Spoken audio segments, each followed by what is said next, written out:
Welcome to one TV health.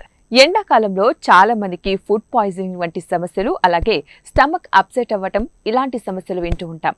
మరి ఇలాంటివి జరగకుండా మన ఆహారంలో ఎలాంటి జాగ్రత్తలు తీసుకోవాలో తెలుసుకుందాం. మనం ఆహారం తినేటప్పుడు కానీ వండేటప్పుడు కానీ నిర్లక్ష్యంగా చేసే కొన్ని పనులు చెడు కొలెస్ట్రాల్ వృద్ధి చెందడానికి కారణమవుతాయి.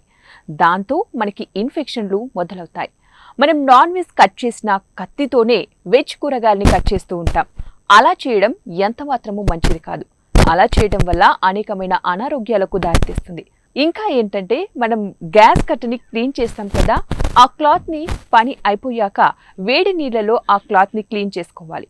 లేదంటే వాటి నుంచి క్రిములు వృద్ధి చెంది మన ఆహారాన్ని కలుషితం చేస్తాయి. ఎండాకాలంలో కూరలు పాడవుతాయని వండనివి ఫ్రిడ్జ్లో పెడుతూ ఉంటారు. మరి అలాంటప్పుడు ప్రతి దానికి మూతలు ఉంచాలి. లేదంటే ఒకదాని నుంచి మరొకదానికి క్రిములు వ్యాపించి అనారోగ్యాలకు కారణమవుతాయి. మరి ఇవాల్టి టిప్స్. మరిన్ని టిప్స్ కోసం చూస్తూనే ఉండండి వన్ టీవీ హెల్త్.